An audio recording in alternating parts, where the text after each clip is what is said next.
We got Josh Shakespeare, the fucking whitest black guy. I get that a lot. To ever shoot. Why do you think you get that so much, though?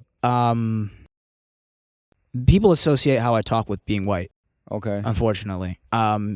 So yeah, that's just why. I mean, you'd think it'd be like, this is the most British black guy we know because they speak it, but no. Were you raised by white people or not? No. I was born. I was raised by my mother, who talks like this, who is also a black woman, but she looks Hispanic. So she was not in the slavery at all. No, not even a little bit. She was learning. Basically, yeah. Fuck yeah. Yeah. What is it? So what? I didn't even know it was called. I just know you had a podcast. I didn't know it was called the Truthers podcast. Yeah. What's the premise? It's not like the conspiracy. I interview comedians. That's fine.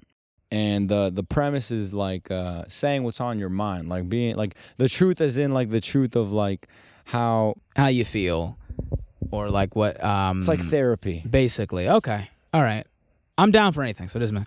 It's more like I mean, initially it was like as comedians, like the way we see the world is like we see the truth, and the funny's in the truth. The truth is what makes things funny. You know what I mean? Right. Like the whole phrase, like it's funny because it's true. All that shit. That's kind of where it came from. Right. Yeah. So I was like, this is what we are. The Truthers podcast. I want to make this a fucking union. By. You know what I mean? Yeah, I do, but it's sad because none of us are really workers. So I get it. We're all broke none of as us fuck. are. None of us are employed. So it's just funny that this is a podcast for workers. I like to imagine that the working class is listening to our problems. Like, wow, imagine this. Yeah, I think we live pretty good lives, man. Especially with your etiquette and vocabulary. I would never even think that you were in this, dude. Because I mean, you came at me with like, what did you say? Like. Geronibon. No, I said my father was pejorative. Like he was what the fuck, bro? He was a pejorative person, and then I said imperious. This is not made up words. Imperious? Yeah, it's like a version of just being. It's like being condescending, but just like if you Google it, like it's like basically being condescending and just like this very disapproving. It's a synonym also, low key. All these words, it's a synonym. It's condescending, I know you bro. know what a synonym is, all right, guy. but you don't gotta throw these at me, dog. I'm just saying, like, you can Google it afterwards. Bro, but you're like, Google, bro. I don't need to Google it afterwards. You're a whole ass dictionary, my guy. Thank you, I appreciate now what's it. pejorative? Pejorative is basically the same thing, but like that's just outwardly expressing disapproval for something or someone. Okay. And like they're like what they're doing or what they're saying and stuff like that. So that would be we were talking about this earlier, but like my dad he did that at one point, and I was like younger, and I was like, I'm never hanging out with you ever again. Like why would I choose to do this? And it's funny because everyone and their mother, even your family members, are like, yeah, man, you gotta just hang. No, you don't. I don't. At least I don't think I do. Like a lot of the things that I had to teach, I'm just gonna teach myself to do it because like if it's coming from like a filter of something else, it's like I don't want to fucking download your fucking. I just don't. I'll seek solace in like what James Bond or something, you know. But that's solace. Yeah. This is gonna be a hard podcast to do, bro. No pun intended. Why is this? Why is that? Why is this gonna be a hard podcast? I'm gonna have to keep up with all these words you're using, bro. Like, we're gonna have to like pause, break. Like, so solace is just like it's like when you find like happiness or you find like fulfillment in something. That's what solace is. Like you find solace in comedy. Okay. Yeah. Do you date a lot of white women? That would be the presumption, but why would you ask?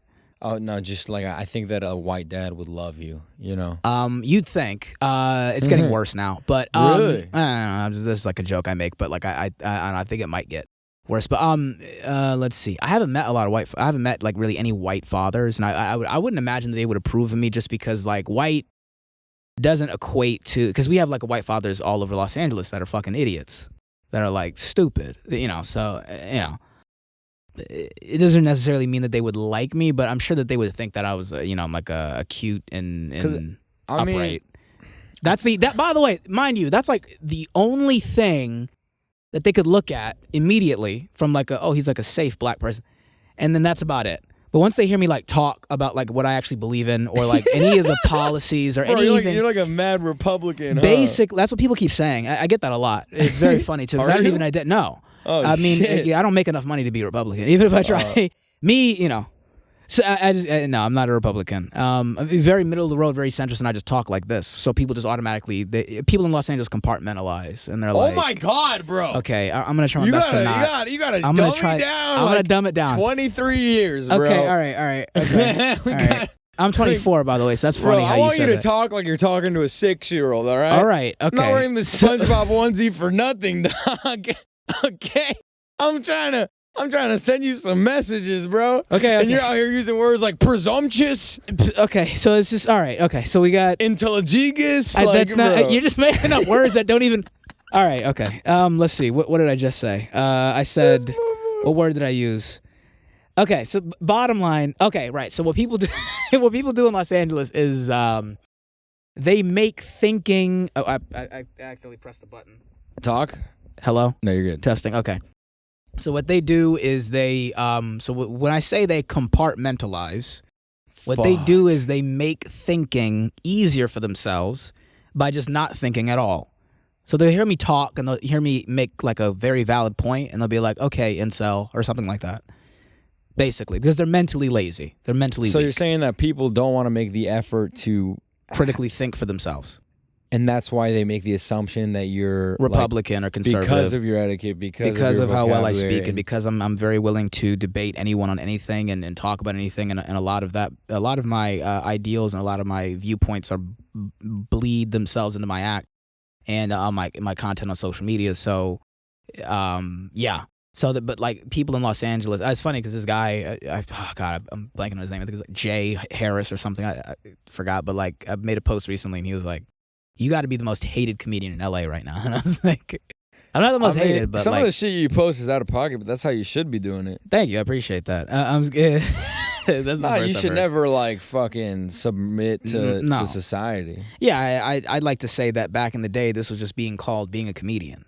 This is just it's saying It things. still is, bro. Thank you. I Just appreciate depending on who you're talking to. depending on who the audience is, yeah. And unfortunately, the audience is people in LA, so you know, it's like performing for like a special school. You know, it's just it's like performing for people with angry people with Down syndrome, essentially in Los Angeles. But you know, because they're just watching you like, right? They're like, why aren't you gonna shit on us for being you're white? over here using words like prejudice and pejorative and shit, compartmentalize, and they're all basically. They're like that, yeah. They're trying to figure out why I haven't shit on them. That's essentially what it is. Like if a black comedian goes on station doesn't talk about how horrible white people are for longer than like a minute, they're like, what show are we at right now? Is this guy Chinese? Basically, yeah. That's it. But I mean, it's funny because I have that in my I have like white people do this jokes in my act, but I just don't, it's so good, and I know that. Water sprinklers. So. I thought we were. There was like, I had a feeling this is how I was gonna get murdered.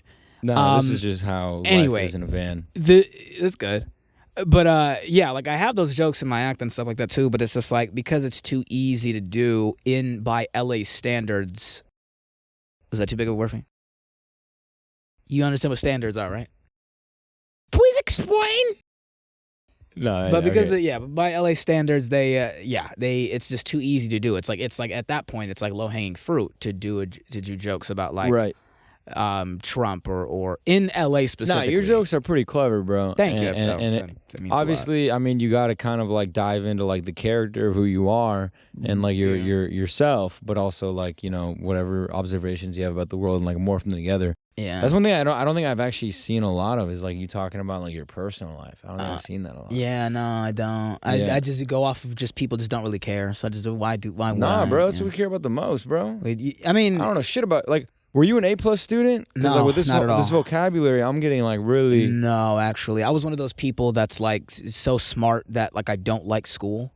I was like kind of quote unquote one of those if you want to calculate it. So it would be like bro? my grades were like completely C+ to A's depending on.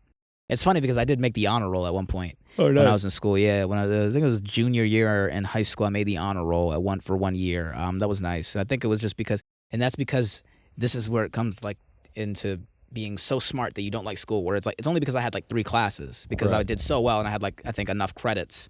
Because I did like extracurricular activities and shit. I found my way around having to put in I found a way around the advanced placements. You were definitely a nerd. The nerds. Yeah, you were. No, but you were a nerd. You could say so, but like I feel not like somewhere under that black skin is a Chinese man. Probably. I mean, well, I would be rich if that were the case. So you know, said what? I'd be rich if that were the case. Oh, so okay. I mean, if there was like a little bit of Asian in me, but I do live with an Asian woman, Japanese. Are you sure woman. there's not even a little bit of an Asian in you? There could be. I mean, you know, you come talk to me when I open up a restaurant or something like that. Oh, like I meant like I meant like under the waist, but all right. Bro. Under the waist? No, not at all. But thank you, I appreciate it. It's all Congo over here. I remember one time you were doing a set and you got on stage and then you got off stage and I was like, damn, Josh Shakespeare has a fat ass, huh? And then you were like, yeah. Oh, please stop. Please stop. Oh, no, yeah. Don't do that. Gay Don't as do fuck, that. dude. Yeah. I think it was because I was wearing like yoga I think I was wearing this, bro. I think you were no, you weren't wearing that. I know. I wouldn't know I would remember this onesie. Okay. I think I was wearing for the first time, because I rarely do this at open mics because there's like a level of quote unquote professionalism. I don't put this on anybody else, but I just like, you know. And then one day I was like, I'm coming from work or something, like, or I have something to do. I'm gonna go to the gym after this. So I was like, let me just go in yoga pants. And then that's when you made the comment. And then I was like, that's the gay shit. This is the gay shit that I'm talking about. This guy has a fat ass, dog. In middle school, women, there were like girls that noticed that, which was very So you annoying. never worked on glutes or nothing? Like you were just like born with a... Yeah, so there's this thing called like mesomorph and endomorph and esomorph or something like that, where it goes into how different types of bodies distribute fat throughout the body. So like you know how you'll see fat people that are fat, and like they'll have skinny arms and skinny legs, but their stomach is giant. Right. And then you'll have people, you see this a lot in the black community, where the top half is like kind of slim, but the bottom half like is just an absolute dump truck ass. Right. That would be me if I like kept eating, I think. Oh shit, dude. Because yeah, like I would like all the fat. Unfortunately, I think I'm an endomorph from whichever one. All the fat goes. Wow, these to are my words bottom you leg. don't even know now, bro. Basically, I don't even know. We've that, got a vocabulary that even Josh Shakespeare. You got me. But your name, bro, the name itself is like. Yeah. By the way, I just want to make this because I'm assuming that people who are gonna tune into the show are gonna think that I'm trolling. I'm doing a bit. I really do talk like this, and that is my real last name. I just want to make that very clear. That is fascinating to me. Yeah. That your last name is as professional as you are as a person. Oh, thank you. I appreciate it. You know what I mean? Like when I first heard Josh Shakespeare, I'm like, thank you. This is a star right here. Like this is the name of a star. No, hearing you say that means a lot. I appreciate that. I would say that you're far more of a star than I am right now. So I appreciate bro, that. like you, man, like you have such a distinct personality, a distinct vocabulary, and your last name is Shakespeare, bro. And it's literally who you are. It's like you were born into that last. Is that your fucking biological last name? Yeah, I didn't change it or anything like that. That's my real last name. Yeah. Like, wow, I didn't change. Man. Yeah. My father's last name is Shakespeare, and then you know. So you can't really hate him, bro. He hooked you up, bro. Yeah, low key. That's like one of the things, and then the big dick, and then the good chest genetics and the back genetics. Yeah, so I'd say. He helped me out a lot in the ways that he could. And the fat ass, bro. No. That's man, yeah. Thanks for having me, man. I appreciate it. That's great. Hey, bro, you are in my van. What did you expect? All right, that's hilarious. This is what you get. Yeah. Well, thank you. I appreciate that. Thank you for saying that. Yeah. But yeah. So that was. I could get into the personal shit, but when I do, my personal shit is just too depressing, and it's just like it's more depressing. What's the craziest shit you ever been through? I mean, I can't really talk about that. Do it, bro. No, I mean, no, it's like for like actual like reasons. Oh, shit, you killed someone? No. It's like personal family shit, and I'm gonna wait till they pass away before I talk about it. But anyway, okay. Let's see. Crazy shit I've been in or done. You said the question was been in? Crazy shit like I've ever been in? Crazy shit that like ever happened to you, man. Ever happened to me? Damn it, man. I don't know. What is the craziest shit that ever happened to me? Because a lot of it is just like pathetic or depressing. Like you wouldn't you'd be like, I can't believe this happened. I mean, like what immediately comes to mind though? Like I invited over like because again that's like it's not pathetic or anything like that, but it's just like depressing. It's not like because you'll talk to someone and be like, oh, I once like pulled like a crowbar out of my asshole or something. Like you'll see people say shit like that's crazy. But then you'll see me being like, I once crapped out of like a jackpot table with only $50. Like it's like one of those like you should just put a gun in your mouth. Like it's one of those kinds of shit. Where it's like my all. That's why I normally don't really talk about the depressing stuff, because it's like the really really bad shit is the things where it's like it's not out of your control. But then the depressing, then the really crazy stuff would be just like it's just depressing. Like for what? Okay, so like I don't think I've talked about this story ever. I think I did it on like my podcast at one point or another. But like yeah, I did have this thing where like I once invited over a call girl to my house. Call girl? Yeah, like an escort, right? Oh shit! Right, and I didn't know, and they didn't tell me this because I googled it on the internet, and they were like, because I thought I'm over here thinking like it's only I'm just gonna pay $600 for like the hour or whatever, right? Okay. I found out that like the $600 was just to get her over there, and then everything, the charge was gonna be after that. And because I'm so charming and funny and cool and whatever. I managed to like bargain. Like I talked her out. Like I Jewed her down a couple of prices. There you go. And she like literally like reached out to her manager, probably her pimp. She reached out it was a woman. Like her woman that she was talking to on the phone. She was like, yeah, so like, I'm just going to have him, do like $300 for like getting me over, and then $300 for like 45 minutes. Like literally, she was like literally like doing this. And I'm like, great, right? Now wait. This was as like, a Jew, I have some concerns. Why do you have some? Okay, well, we'll get to that afterwards, right? Yeah, so then, we'll get it after. So then, this was like 2 years ago, 2.5, maybe 3. So we agreed. Okay, $300 was just. How old is this woman? She looked like she was in her mid-30s. And she's hot. She's hot, but you can tell that she had fake tits. And I was like, I wasn't really into that. But hey, beggars can't be choosers at that time. So wait a minute, what was her ethnicity? She looked like a Kardashian, so it didn't really matter. You can tell that she was like kind of like, I want to say a little bit Latina, but she could have been any kind of like tan European. So it could have been. And you knew what she looked like when you ordered her, right? No, I didn't even order. So it's like a service that you like call on the internet or like call on the phone. You like Google it, and then like they come over. And that's about it. Bro, that sucks. You don't even get to see what you like. What if she comes and she's like not your type, or like some ugly woman? We just needed the holes, man. We just needed the mouth, and we just needed the vagina at that point. So we were just so beyond but I knew that she was going to be attractive just based on like, I knew she was going to be somewhat attractive based on the website, because I obviously did a vetting process. Like I obviously went like, is this website legit? Yada yada yada. Okay. So like I still did all that thing. So she did that, and then like you're like legitimizing a fucking. I was legitimizing a black market website, and like literally like on the dark web. Like, I was like, hey, dark web. I was like, hey, dark web, is this legit? Is this okay? Am I gonna get murdered? They were like, maybe, but fuck I'm hiring a hooker. It's like buying weed and then researching on the drug dealer. Basically, like, right? What like, are his reviews? Let me help this guy. Let me help this guy. Have you guys seen Marquise? How is he? Is he good? Is Tyrone gonna jet me? You go on Nextdoor, like, hey, has anybody else gotten weed from this guy? He sold me Pineapple Express in September. Didn't even give me my $5 back. Hey, I received a dime. I received a dime from Tyrone. Not as what I expected. Oh my god! So now you're doing this with fucking hookers, basically. Bro, you're yelping fucking. I'm literally like, because you never know. Like I wanted to like to legitimately like do like the process where I'm like, okay, am I gonna get murdered? Am I really gonna get a good blowjob? Something like that. Will she come basically? Quickly? All right. So then she So at the time, so you know how you can see people with like portable swiping devices? She had 2, right? And I had the money on my card, like ready. Like I specifically made a point to have the $600 in my account.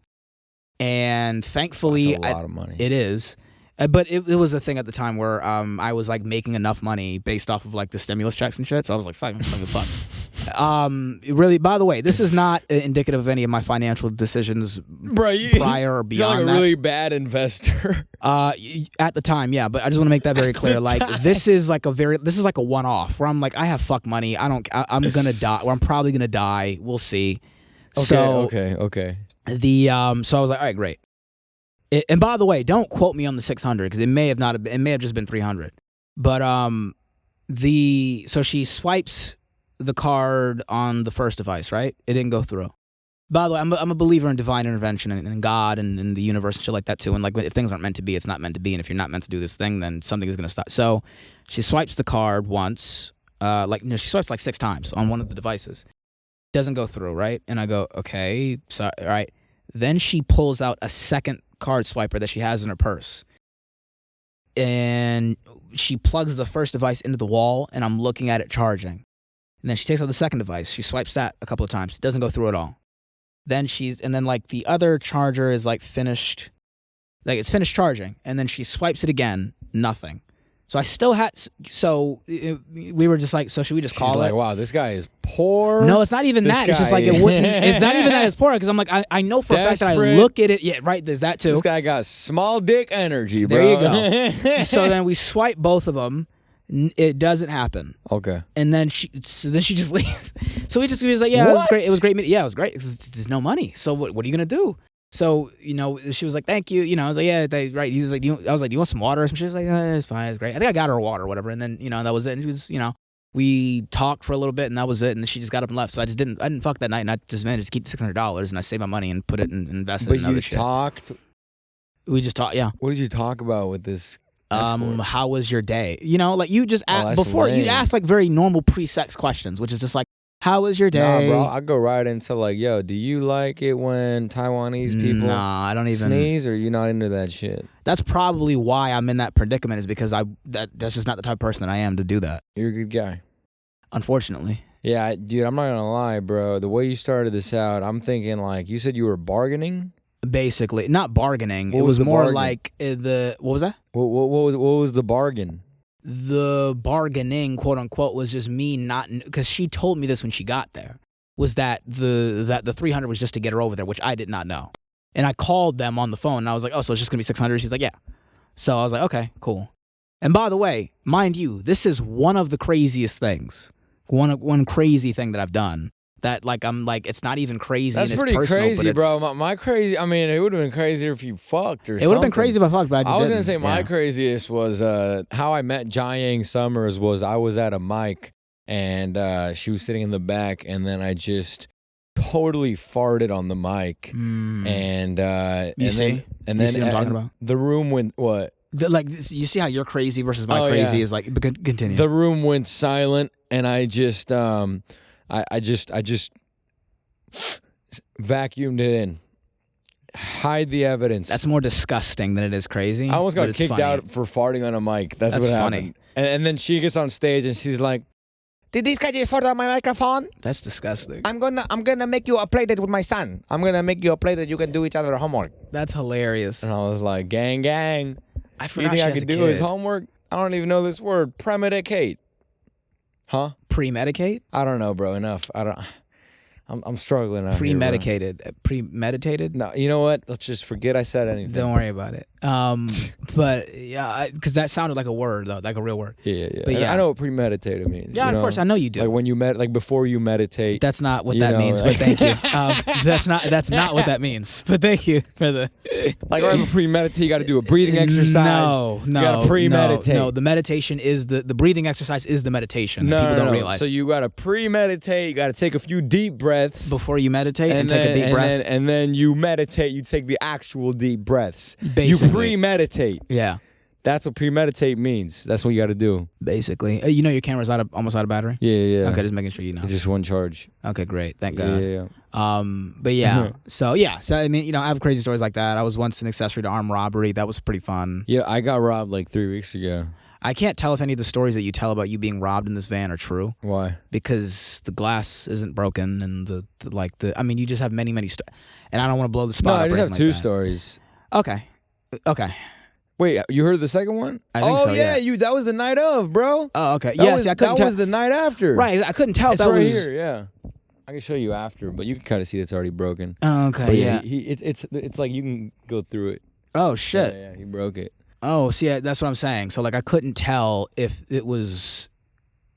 I'm not calling you a liar or anything like that, because, comedians, you fabricate stories, you embellish of course. all the time. So I didn't know if, like, the stories of people breaking in and threatening your life were real. Yeah, man, that was a wild one. I was paranoid for a few nights. Like, you should really... like a whole week. I was like waking up in the middle of the night, like fucking. Just I'll get you a gun if you want. It's not gonna be real, but I can get you one. Dude, I love it. You are the whitest black guy. Thank you. I appreciate I it. can get you a license. I can get you a contract. Just fill out these papers. I mean, again, I didn't say any you of are that. wearing Levi's and Abercrombie and Fitch. Are you sure you're not a white man? How do you know this is Abercrombie and Fitch? I looked at the logo Where? on the bottom. Where's the logo? Where? Bro, you still got your tag on that shit, bro? Where? There is no logo. Oh, no. Look right here, bro. Look. Pull that up. Oh, yeah. That's, I mean, but this is just like the branding. This is a very vintage, by the way. You can't get this shirt anymore from Abercrombie and Fitch. I just want to let you know that. Yeah, just letting you know. But thank you for telling me that. I appreciate that. Thank you. I didn't know you saw it. That was great. It's a very keen eye. But again, I didn't say anything. I didn't say I was gonna get you a license or a contract. I just say it's gonna get you a gun, but it's not gonna be. It's not gonna be a real gun. How do you get a fake gun? It's just a black spray painted BB gun that I brought when I moved here. Oh. Yeah. And you don't use it? I mean, like I shoot it sometimes. Really?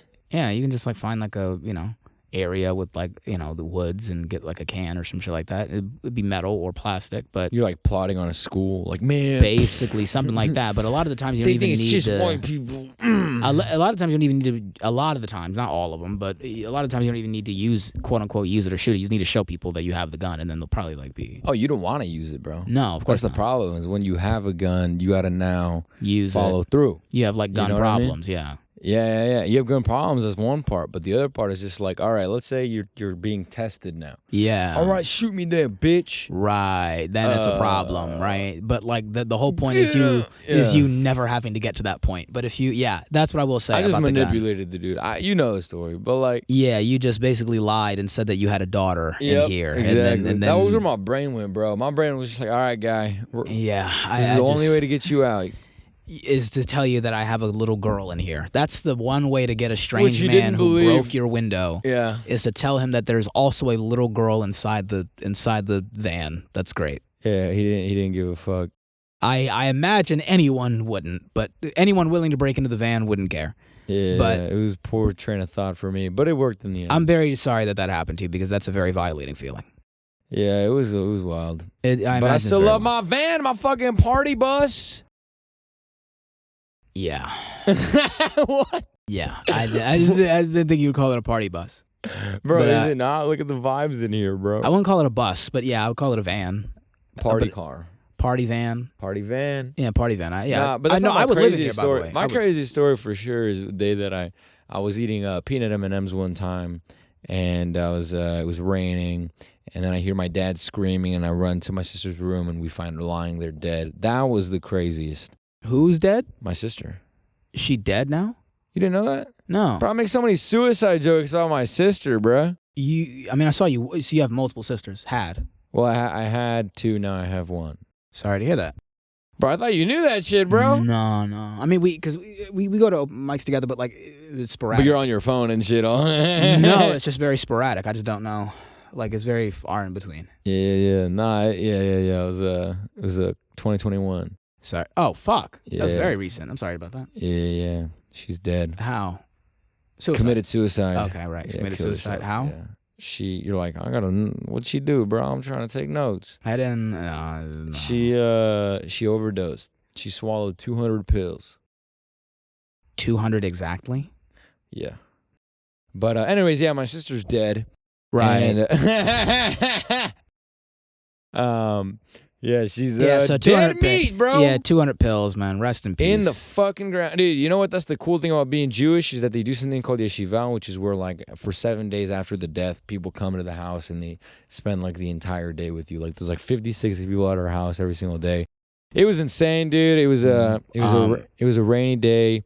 I remember I was just, it was just an ordinary day. I was planning out my day in a really ordinary way also because, like, at the time, you're just so, like, you're so dead into like this system. You're so dead into like this into this like crest and trough of life. It's like everything's so minuscule and mediocre, and you're just so used to it. So you never expect anything outside of that mediocrity. Mediocrity.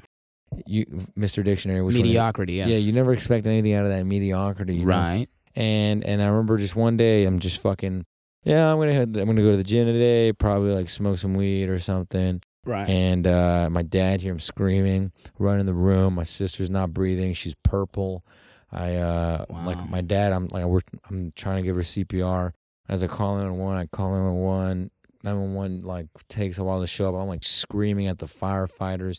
They're like running out. I'm like, hurry the fuck up! Just like they run inside, and they were just like they were like kind of walking to the location when you were yelling. Yeah, bro. Just they were taking just their kind of like taking time. They were like, oh, Jesus, relax. We got like one of those. I gotta close the door. I gotta put my gloves on. My fucking sister is dead in there, you fucking potato brain. But in my head, she's not dead yet. Right. For two reasons. One, no one wants to accept I'm in denial as fuck. And two, I don't actually think she's dead because I don't know what dead looks like. No, right. Because And we've all seen too many movies where we're like, stay with me, okay? Stay with me. And they stay with you. They did. Like, hey, nah. This was not one of those days. This was not. Like, that's why they were walking, is because they know, but they were like in the car, they were like, dude, we've done this. They were like, dude, by the time we get there, she's let's just call it, right? Yeah. They were like, that was the fucking interaction. You know how I know? Because when they got there, you know how to find out she was dead from? It was not like a doctor. It was not like an ambulance. It was not a paramedic. This is how it happened, bro. It's raining, bro. My mom and my little sister are on a walk, and they hear the fire trucks, and they start running down the street because they see that like I'm standing outside, like jumping and screaming, and they run, and I'm like banging on the firefighter's window, like, get the fuck out! Like, you're taking your fucking time, bro. Right. And he's like, I'm putting my gloves on. The more you fucking bang on my window, the longer it's gonna take me to get there. I'm like, okay, Dad. Like, get your ass in there, bro. Like, so he fucking puts on the gloves and he's getting out and he's like dealing with the hose now. Right. I'm like, bro, there's no fucking there's nothing to hose down. It's raining, my guy. All right.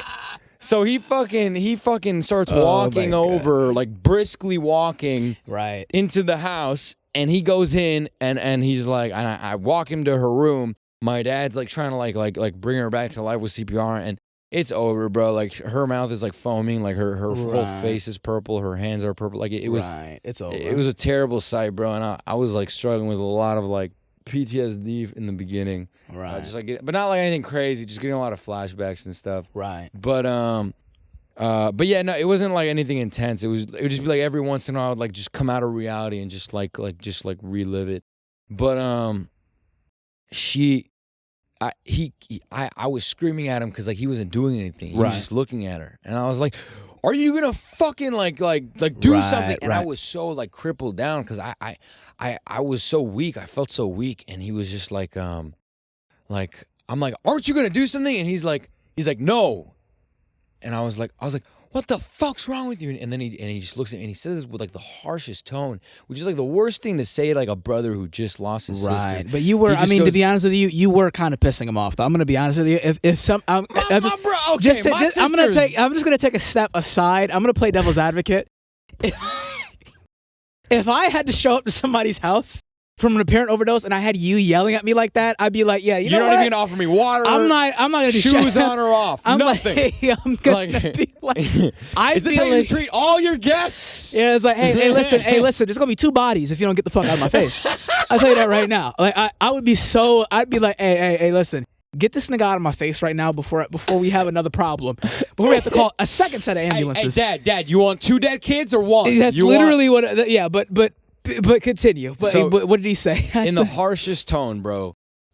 This guy goes like, I'm like, would you fucking do something? Right. And in the harshest way he could fucking tell this to a brother like who just lost his sister, doesn't even know it. He's like, your sister's dead. And I remember those 3 words like changed my life forever. Like from that moment on, what happened was I couldn't cry, first of all, because you're incapable of like now anything. Like you.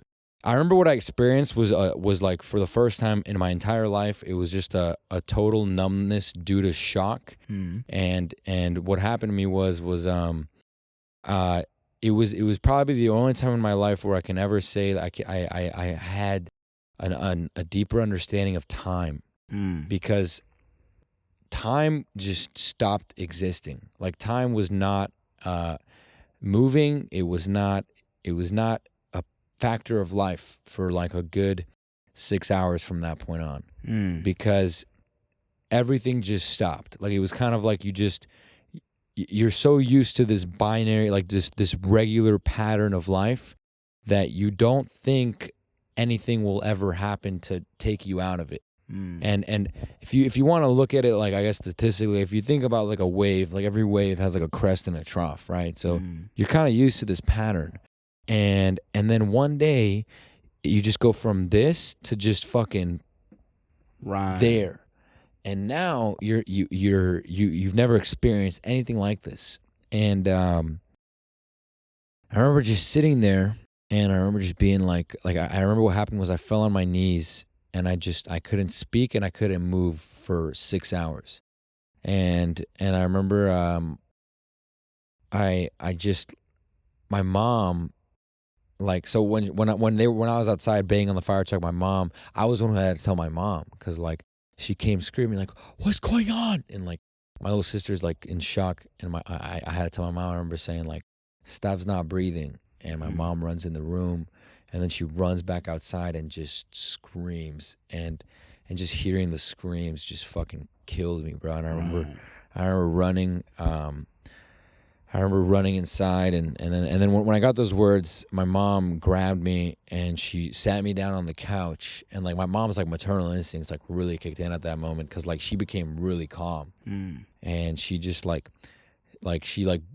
turned into like the strong mom that like I'm really glad she is, and like taught me, because she just like she sat me down on the couch and we all just sat there in silence for like hours, and nobody spoke. And I remember after a certain amount of time, the officer had to the officers like showed up, and they had to start questioning us for like, so now I'm getting questioned for like murder questions. Yeah. When I just found my sister, and I'm like barely fucking processing this, and I'm already hearing like, like, where was the last time you saw her? Like, where did she find the pills? Did you like give her on anything? The floor over there. I'm like, yeah, bro. Like, I saw her exactly where you fucking saw her, bro. Like right over there, dude. I remember, bro. I was. That's when that was the first like starting. So I was wearing like wet socks, like it was drenching, it was like pouring rain, and I remember just going to the fucking. I just remember sitting down, bro, and he takes me outside. My whole family's still inside. It's just me and this guy, and it was the first time I like opened my mouth, and he just started bringing it to reality. He was just like, "What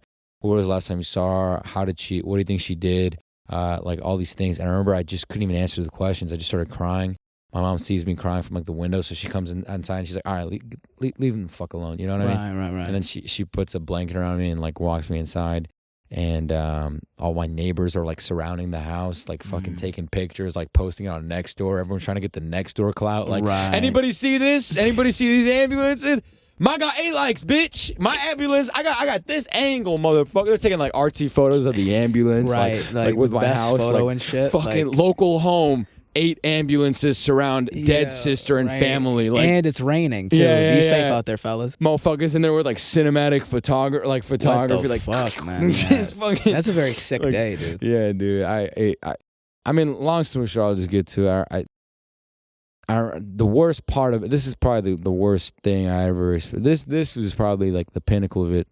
I knew that I wanted to see her again, because I finally build the strength to like stand up. Right. And I go to I go to her room. I'm like, I want to hug her. And I open the door and she's still lying there. And I go like, and they're like, "You can't be in here." And like the same officer stops me. Like he grabs my shoulder. And I go like, "Let go of my shoulder." And he's like, "You can't go in there." I'm like, "I just want to hug my sister one last time. Let me hug my sister." And he's like, "I'm sorry, I can't let you go in there. We need to do like some like officer protocol bullshit." And I'm like, "Let me hug my sister." And he's like, "I'm sorry, I can't let you in there." And I remember my like I just fucking turn around. My mom just like comes and she hugs me, and we sit down. And I remember after like 5 hours, this is the end like of it really. The officer goes, this paramedic comes out to us and she's like, "Hey, we're gonna take her away if you guys want to say goodbye." And I really wanted to, and I remember my mom just goes like, "Listen, I don't want your last like memory of her or image of her to be like a dead person. Right. I want the last image of her to be the sister that you like, that she's always been to you over the last 17 years, not the 1 hour like or the last like of what you're seeing now. I just like I remember the good and the happiness of her and what she brought, and not this." And I was so crippled that I couldn't even like rebel, even though I really wanted to. And since then, I just made the decision to like, whatever I do in life, I'm gonna fucking love every moment of it, and I'm gonna live the fucking best life that I can live until I fucking end up on the ground just like her. Right. Wow. Yeah. Wow. Yeah.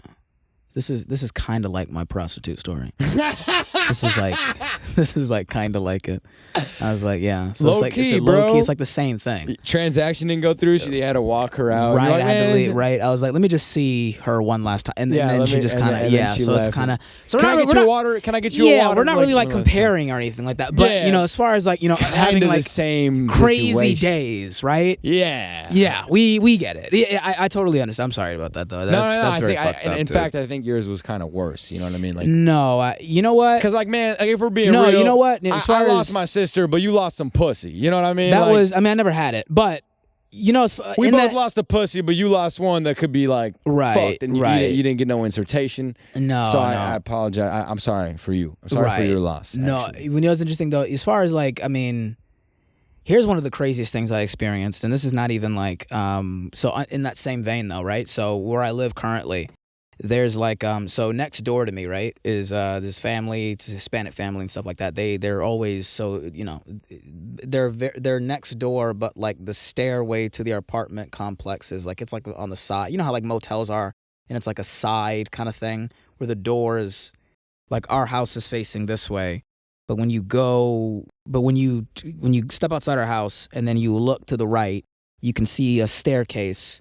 And then a bench, and then the doors to different families' homes. Okay. The same way like a motel is, how you kind of like... Yeah, I see. It's like there's one direction to face, like this is the out... Anyway, the bottom line, so like, there was one night, this happened very recently. Oh, actually, this happened March 1st. Okay. Technically May 31st. March, April, February... No, excuse me, February 30th... Well, technically February 28th to March 1st. So it was at 10 at night, right? I was leaving to go get toilet paper and wipes. And because it's a Hispanic family, there's people hanging outside all the time, like on the bench and shit, and, chilling and whatever. And, sometimes the people we see, I say, hi, what's going on? And then, like, the family inside says hi, whatever. The family that I live with, my roommates, right? And then, so it was exactly like 10 o'clock at night. Mm-hmm. That's when I go out to get the toilet paper, wipes, come back. When I left, I saw one of the family members like kind of slouched over on the bench, and I was like, "Oh, he's asleep." Hold on. So so I leave. She's on the bed. He's on the bench, right? And then so I come back. I come back. He's still slumped over on the bench, and I'm like, "Oh, he's probably sleeping, right?" I'm like, yeah, he's sleeping. I think I see his chest. Crackhead or no? This is like one of the family members of the Hispanic family that lives in there. Okay. And he's hanging out on the bench because that's what they do. Like, that's the hangout spot. They also run a barber shop right over there, too, like a low-key, like, off the books kind of bar. So they have, like, a chair right there. It's like a little hang spot, but it's, like, in a cut. But it's on the staircase, and it's next door to me. So, right. So, by the time I come back, it's, like, 10:30, 10:45, right? So then I go out to get food before I turned in entirely for that night. It's, like, 11:30. So I leave to get food. He's still, asleep in my head on the bench. Come back, it's like 12 or something like that. He's still slumped over on the bench. I'm like, he has to be asleep because because of how long I've lived here, I see people asleep on that bench all the time. Like I see people hanging out. I see people like on the phone, just chilling, smoking cigarettes, listening to music all the time. It's like hanging out, right? So then I come back inside. I'm like, yeah, I'm sure he's asleep. And then I haven't gone to sleep yet, but it's 3 a.m. And then one of the family members discovers his body. He was dead this entire time. How did he die? Do you know? I have no idea. I would assume because he was like kind of chubby, but it was like I'm assuming it's like his diabetes. So I would no, because you can hear him over the phone. Who the fuck? Yeah. Okay, I'm sorry. I apologize because I'm just gonna fucking put this on sleep.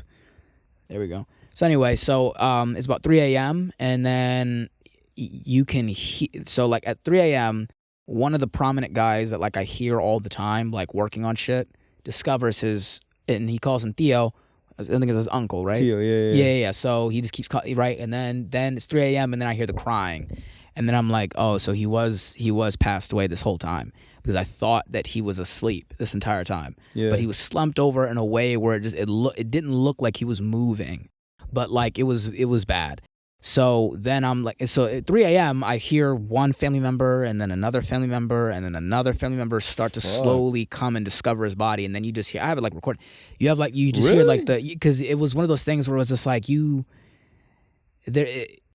to what you experienced, it's a specific kind of emotion. It's grief, right? But it's like abject. Like, it's like a horror movie type of grief, and it's entirely authentic. Not in like a serial killer, like, oh, I thought it was fascinating, or anything like that.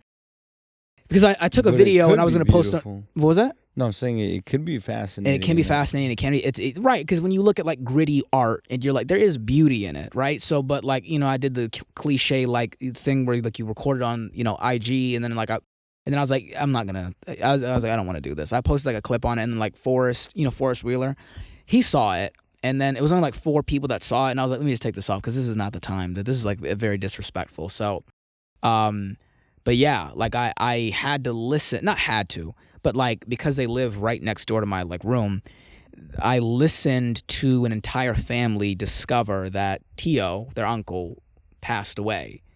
And it was. Do you have any idea how? You said he was chubby. No, yeah. So like they were saying, like I'm assuming it was like some kind of health complications, but like even the family that I live with that are friends with the people next door, they said it was like maybe like heart complications or some shit like that. You're telling me they were all sitting there at one point, and then they all leave, and he was the only one left, or something? Something like that. But like it was at nighttime, so it's like there's always like one guy or like a couple of people out there on any given night, even right now, that just hang out. Oh, you still live there? Okay. I still live there, yeah. Okay. So like they hang out, yeah. So like the shrine for him is still there. Oh, wow. And the bench is still there, like the bench that he died on. So I thought, again, this entire time I thought he was asleep.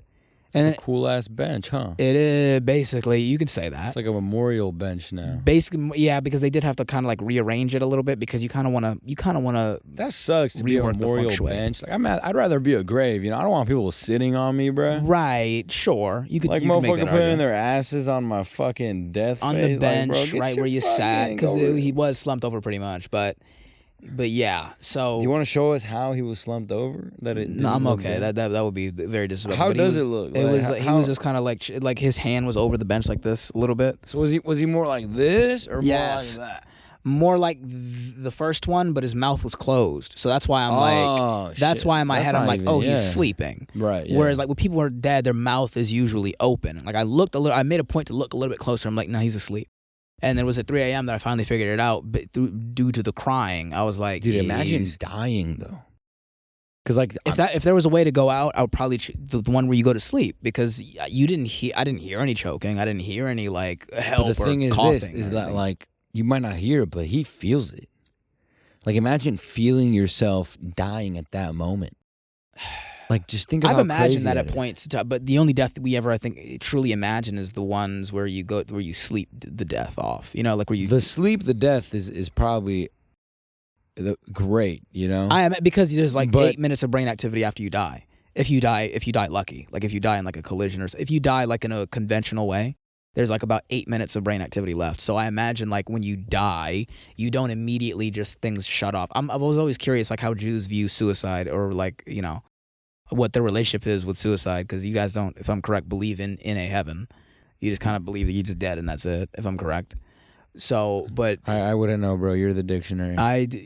But you are the Jew. So okay. You answer the question. How do you feel? How do Jewish people feel about? I'm not religious. You are wearing the Star of David on your neck. I'm also right wearing now. a SpongeBob onesie. Don't forget about that. I don't think that Jews, created and syndicated SpongeBob. I don't think that they have a problem with it. But the point that I'm making is this: is that I imagine the one where you go to sleep. They don't.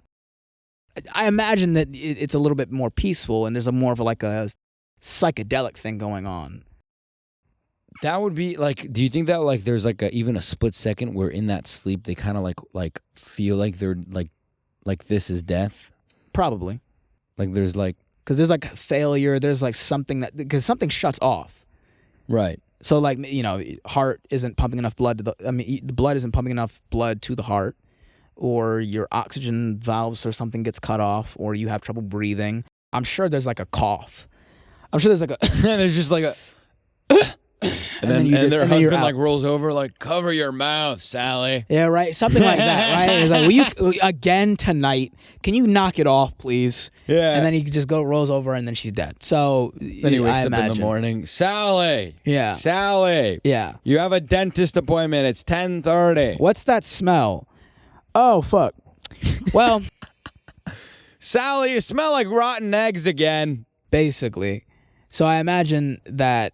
Yeah, I mean, because I'm thinking like, for example, all right, let's not go the easy route, the sleep route. Right. Let's look at a fucking overdose. Because like now I'm thinking about my sister. Because you said most people when they die they sleep. They like dead people. Like when you see them, most people like their mouth is open. I mean, yeah. That's not like correct, like totally correct. No. But that is how I found my sister. That is how she was. That is how I found her. And that leads me to think that like. You know, first of all, there's the conscious decision of like taking the pills. You know what I mean? There's actually, I think even right before taking the pills, there's the conscious decision of like picking up the pills and looking at your death. Right. Like this is going to kill you. Right. And you're literally looking at the thing that's about to kill you. Yeah. And then there's the conscious decision of opening it. And then there's the conscious decision of taking it. Right. Now, I feel like the scariest feeling is just knowing that you just took it. And that there's no going back now. I have that feeling when I take edibles, yeah. Like sometimes I'll be like, I shouldn't take an edible. She's like, fuck, I'm about to be high as fuck, dog. That's basic. I get that. Not the same feeling, obviously. Not, but like that wasn't even a joke. I legitimately had that thought. But like, yeah, like sometimes I'll take edibles and be like, I should only take 3. No, I should only take 2. And so you think she was there like, man, I should only take 50. Right? Like I should only take 50. I'm sure 50 will do it. I think 50. Right? 200 is excessive. Yeah. And right? I'm like, you think she took 50 and then was like, man, I should probably take like 50 more. I'm 200. By the way, that's only 100. 50 plus 50 is only 100. So she was like, that's not enough. We need to fucking die. Do you understand? We need a death. It's like if I'm dying, I'm dying. She was probably like, woo! Like she was probably like. Yeah, like she's like, man, because when you say 200, I'm like, did she really swallow the 200 pills? Yeah, man. Seriously? Yeah, that's like after like the. How the fuck? Because at what point do you start to? What was it? What do you mean? It like was heart stopping pills. What like heart slowing down pills? Oh, I was gonna say she plotted the whole thing. By the way, it was a very strategic suicide. Oh wow, Jesus Christ! She like knew all your schedules and knew when you guys were gonna be home and shit, or was it like some Gone Girl? No. By strategic, I mean she said like she. I don't know if this is true. This is just my guess, but like she wanted to donate blood, and that was like one of the things that were on her bucket list to do. Right. And then she tried doing it for so long, but her blood pressure was too high. So she asked if she can get like a blood slowing down things. Right. And then she got the pills, and then she slowed it enough to do the fucking blood donation. She donated blood. Finally got to do what you want to do, and then she just swallowed all of them. That's very strategic. Well, that is something to be said. Like she gave back. She gave back. You know, the funniest part of everything is as she in her suicide note, she wanted to have all her organs donated. Right. Yeah, that's like, a very... bitch, you can't... That's very ambitious of you. That's very... Thank you. That's a nice gesture. That's a nice gesture. We appreciate it. That's kind of like, I get a little... It's like offering a homeless person like food, but just wanting him to say no. And right? And like you want him to be like, no, I'm all right. I am. Like you kind of want to say... Like you're just trying to be nice. You're trying to be nice, and you're like, I wasn't serious about giving you the sandwich. But I mean, sure. Now that you said, yeah, I guess sure you can. It's have like when you just talk to someone who just told you that they like lost someone in their life, and you tell them, hey man, if you need anything, just talk to me. And I'm they one call actually away. need something. That's and then they call way you, worse. And you're like, fuck it. And you're like, damn, I wasn't serious about that, but fuck, man. Yeah, you're like, man, I don't actually want to give you anything. Yeah, like now I'm gonna commit suicide because this conversation, like this conversation is so tedious that like I really shouldn't have.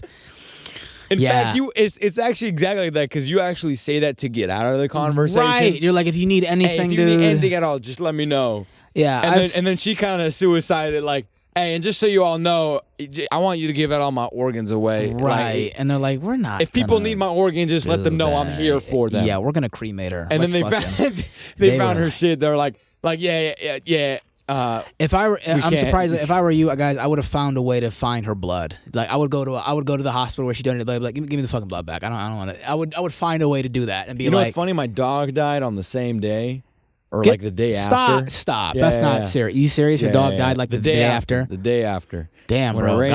God was getting rid of people for you. Dude. He was.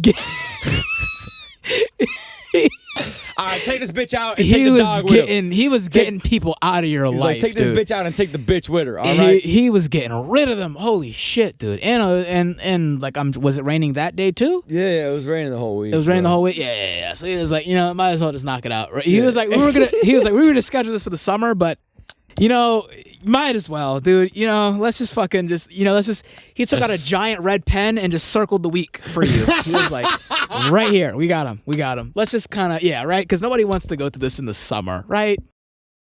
We'll have an early winter. Yeah. We'll have a bad winter. Yeah, we'll grieving. do the sister first, then the dog. Because I'm not an asshole. I'm not gonna do dog first, then sister second. I'm gonna do sister first, then dog second. Because when the dog died, they were like, okay. Oh, right. Oh my god, like That's exactly how it was, bro.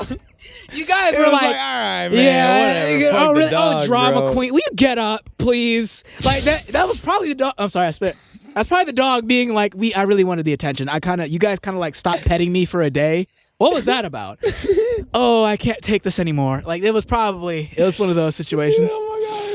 Dude, it was like, fuck this, dude. Yeah, the dog was just like, man, fuck this family, bro. Like, yeah, man. I'm getting no attention. I'm getting no love, bro. I'm sorry, man. That's rough. Hey, dude. I'm glad that God did it in the winter though, because he was like, man, let's just make sure he has a good summer. Right, because it's that City Boy summer 2021. It's the summer, bro. We got reels to edit. We got shit to do. We have stand-up shows to make, to invite people to. Yeah, we have bringer shows to produce. Exactly. I'm so sorry. That's very unfortunate. Yeah, I mean, he's like, City Boy Summer 2021, let's do it. Yeah. I'll tell you this, man. By the way, Go ahead. No, go ahead. What were you going to say? I was just going to say that my dog, we had to put her down. So she was like dying slowly. And she was at made it seem like your dog got hit by a car. If you voluntarily killed the dog, then it's fine. No, I mean, it was actually harder because here's the thing. So my sister just died, and now we have to watch the dog die. And the hard part is that the dog, her name was Fluffy, and she was like already bones. Like she was like really weak, and she was dying of cancer. And I remember we had to say goodbye to her. Right. And so like we were standing outside. And this is exactly how it happened. We take the dog, we all like kind of hug her goodbye, and now she was like a really aggressive dog, like a Chihuahua kind of bitch, She's like, right. She was the kind of dog that would go like this, like that kind of dog. You know what I mean? So like that was the only time I ever held her for her entire existence, and didn't fear getting bitten and didn't get bit. Because, like, in her last moments, she was still trying to bite me. Like, I like, picked her up, and then she's like, and I'm like, all right, bitch, this is the last time. Yeah. Can you just behave one more time? You're making this easier and easier. Yeah. The more you act out like this, I'm like, you're making this too easy. Yeah. Nobody's crying, you see? Like, this is, you're the problem. You're the problem. And then this is what happened. So, they took her and we brought her in. They did the shot or whatever they needed to do. Dog's dead. 15 minutes later, she's back outside in a box. And that's when I held her for the first time, dead, and she's not trying to bite me. And I'm like, man, I love this dog. Right, that's so dark. I really fucking love this dog. That's dark as fuck, dude. That's so hilarious. I was like, I didn't know how much I loved this dog until it died, because it's not. That's fucking. But the funny thing is it never clicked that my dog died, because like it happened right when my sister died, so it just felt like a fucking drop in the bucket. Right. Yeah, of course. So it was. It's hard to give a fuck about the dog when your sister just like that's so. I think I cried once, like 6 or 7 months later. Right, exactly. Like the dog didn't even hit you yet. You were like, fuck, right? Yeah, I lost the dog. Wow. Shit. Yeah. Right. I was actually looking at a picture of like her and the dog. The dog. Yeah, I'm sure that's like. I was saying even as I was talking earlier, I was like, yeah, it's probably like the dog is with her in heaven or something right now, or something like that. Yeah, man. I was looking at the picture of like her and the dog, and I was just kind of thinking to myself, like, they're together now, and they're gone, both of them. Both of them are gone. Right. She needed a friend. She did that. She was the dog was actually there for her. Like she was like she was the only one who really loved Fluffy. Oh, well, see, then there you go. That's like as far as like divine intervention goes. Dog. Yeah. Are you about to start crying right now, dude? Can you please No, I'm laughing. Oh, okay, I'm your eyes are getting watery. I was like, I'm about to get off this podcast. If you just start crying, man. I'm sorry, man. I just can't be around this right now. It's not that I don't believe in feelings or anything like that. I'm just like, this is not good. But other than that, yeah, I'm so sorry, man. I apologize to hear that. But you're such a man, bro. Like I'm anti-feelings. I'm really not, though. I appreciate that you think that, but that means a lot. Bro, but dude, yeah, it was just like, it's crazy, bro. Like, and I was gonna say, like, this is kind of what I was talking about when I was like, this is why I don't even like, because talking about myself is because of shit like that. Like, I mean, I have depressing and annoying family stories, but it's like nothing I'm really comfortable talking about right now. Like maybe later on because it's still technically going. It's good. It's good to just fucking let it out, bro. Because you know what it is, bro. If it wasn't for the fact that I let everything out, like as it was happening, I would have processed it so poorly. But just because there was always people in our house, it just made it so real. Everyone's talking about it. Everyone's talking to you. Everyone's talking to you about it. Right. And you're talking to them about it, and you're sharing the experience.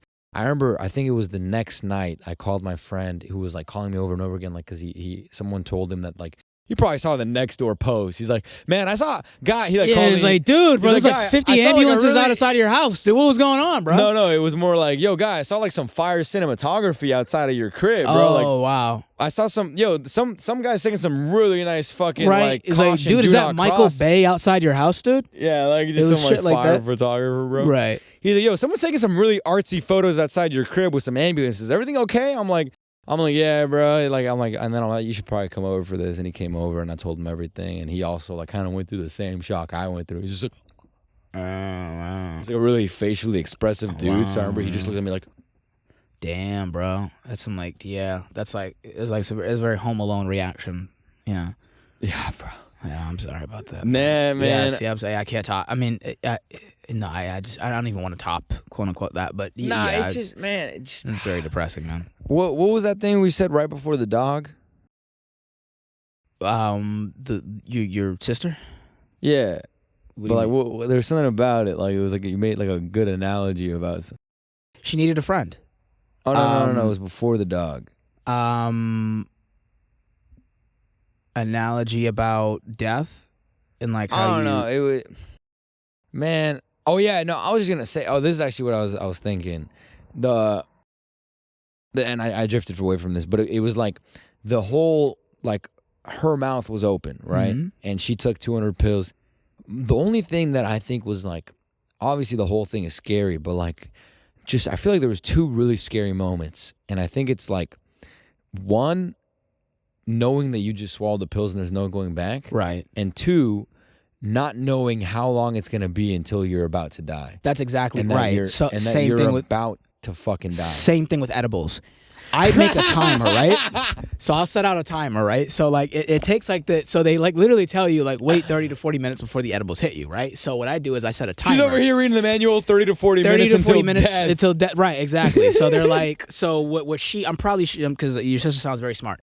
Maybe she did a timer. Because what I do is after every time I take an edible, I do a timer. I set a timer for like an hour. So it doesn't matter. Like I'm really good at that. Like when it's like, so it's like 11:10 right now. If I took an edible right now, oh, it's 11:11. If I did an edible right now, it'd be like, all right. So it's turn into a white woman. And right. No, seriously. So like what I would do is when I would take an edible, let's say it's 11:11 right now, right? I would take an edible and then I would be like, this is going to hit me at 12:11. And I'd just be so good at it that we're like, and then it'll be around 11:50. And then I'll start to feel it. And I go, yeah, this is the onset. So in about 10 more minutes, then it's going to be in full effect. And then after that, so like maybe that's what was probably going through your sister's head, was just that like it's been an hour or it's been a couple of minutes or I'm starting to feel a little. Here's probably what she. Oh, it's really hitting now. I was going to say like I think Louis C.K. has maybe I think it's Louis C.K. that has this joke. That like everyone before they know they're about to die probably has that thought, which is this is it, this is the one, right? Or like these like calling the time is like 11:30, this is gonna be it, That's probably what that was probably what was going through your sister's head, parallel to me taking edibles or anybody taking edibles or shrooms. I feel there's a lot more fear though than just like probably not. I would imagine there's a little bit of liberation because if she struggled with depression, she's probably like it's going to be over soon. Like freedom. Freedom, yeah. I imagine it's a very, very liberating feeling to fully to do it. Because so like and this may be fairly insensitive, but as far as like, you know, like when guys figure out, I'm only making this connection because this is low key like what I'm doing, but like when guys like finally figure out how to start talking to women and getting laid and shit, it's a liberating feeling because they're coming from a place of like being under these like mental shackles. The same way as someone who like I'm assuming finds religion, or someone who finds like who feels like a chapter in their life is over. I'm sure that they have those thoughts. Finally, this is it. Finally, I imagine that it's like a weight, low key, lifted off their shoulders. Which is why they say that, you know, like suicide is like selfish or whatever. But like I imagine, bucket list, right? Yeah, after donating the blood, she's like, all right, now we're slowly. I imagine that she was probably very, very. Again, if this sounds insensitive, but based off my assumption, just based off my own experience, I imagine that she was like, when she got the pills, she was like, let's go, nigga. She was probably like that. So she was like, let's go. She was probably like hype. And then she was like, yeah, but I gotta leave these people. So that's what. But like, I imagine there's like a bit. There's sadness, but then there's immense sadness. There's loneliness, but then there's also a degree of like freedom. You feel happy. You feel you're like we're done now, because so many people, myself included, we just want to be like finally, but because we're men, or you know, it just never ends. It's not supposed to end. It's like a life. Everything that we do, comedy never. It's because we're comedians, right? It's an unmasterable craft. There is no end, quote unquote, and there is no finally unless you quit. But like you're only as good as the last person that was the best that just died. So it's like, you know, some people are only gonna be as. You know, like if you look at like Paul Mooney, who just passed away, he's a great comedian, but like to get to that level, like you're only going to be that good until you die. And then maybe a little bit beyond that, and however you measure good. But like, you know, yoga, musicians, it's all an unmasterable. You can get a bunch of awards and shit, but like life just in general is infinite, and it's just like, and you know, it's funny because you just said but something life too. is the craft, because it is the same craft, thing right? as life is it's unmasterable. There's so many theories of success. There's so many gurus and pathways and perspectives, but no matter what, even life itself can't be mastered, which means another thing, which is that you can't really fail at it either. Yeah, that's also a very profound point, exactly. And you said something earlier too, where you were like, you said that that's something I'm also remembering to disidentify from, which is just this idea of time, because everything is just right here, right now, and it's very infinite. So you're absolutely correct about that. And thank you for reminding me about that. But yeah, you were like, for this moment, time just didn't really exist, and sometimes you forget that you can use time to your advantage and use your time, quote unquote, wisely, like set aside, you make time for the things that you want to make time for. As far as delegate the things that you don't want to. Exactly, right, exactly. So E. D. What was E again? Eliminate. So D. And then, right. And then beyond that, you don't have to shackle your mind with this concept of I don't have enough time to do yada, yada, yada. So, you know. I imagine the time was kind of endless for her at that time too. Like time didn't exist anymore towards the end, probably. Maybe we'll scratch it. There's like a level of anxiety before you do something that changes your whole life entirely. There's like a. Imagine how fucking shitty it would feel for her to like just like wake up in like a hospital bed. Yeah, wouldn't that be like that would piss motherfucker? I know, right? Like son of a bitch. It said 200. Yeah, I know. I swallowed 50 and then 50 and then 50 and 50 more. Just to double, triple check. 100. When she like shakes her stomach, she can still hear the pills moving around in her stomach. Like that's how annoying she is. She's like, shit. I gotta live with it. Shit. She like rolls over the whole. She rolls over, and then all the pills cascade down to the other side of her stomach like Mentos. Like shit. Like Tic Tacs in a car. She's like, motherfucker. It's like taking 200 milligrams of edibles and then just finding out that you just took a regular Rice Krispie. You're not even gonna get high. Yeah, dude, that's. I wonder if I've ever experienced that. and it just took a while for it to kick in, and then I took too much, and I thought I was gonna die. That was a fun day, but yeah, samesies. Long story short, bro, samesies. Life. Here's the moral of it, man. Death might be an endless feeling, but if you think about it, life is also endless because we can't really. Because while there is a beginning and an end to it, it's as far as we know, the world and existing, and we give life existence. We give this planet meaning by seeing it and breathing it, and our ability to perceive and comprehend is what makes life what it is. Which means that if it wasn't for human beings or just any form of living being to comprehend the world around it, it would be so hard to say the world is even a world because we kind of give the world that meaning. Right, yeah. We've made up all the words, right? We make everything up. We've imagined this reality and we've turned it into what we call life. So I think the coolest thing to say is just that no matter what you do or say or however you live your life, just know that your life will end, and the only thing you should do until then is just fucking listen to this podcast. The Truthers podcast. Thank you so much for tuning into this episode. I really enjoyed this conversation. You're not going to heaven, man. We're not going to heaven after you said Josh, that. Like we're not gonna make it in. How you think I'm going to heaven, bro? I don't know, man. I ain't going to heaven, dog. Dude. You're not even like really religious. Like you don't know where you're going. But I just know where we're not going after this. I know that for a fact, nigga. Well, if there's one thing I do you want to shout out your socials? Yeah, guys. Thank you guys for listening to the podcast, and I appreciate you having me on. I've seen some of my friends on this podcast before, like Gary, Lele, and shout out to all these other people that you've had on. Gary? Maybe I was wrong. You had Gary on here once. Gary right? who? Lele. Nah. Thank you guys for tuning in. I appreciate that. I've definitely seen some of my friends on this podcast before. So thank you for having me on. It's an honor. You can follow me on social media on Instagram at Josh A. Shakespeare.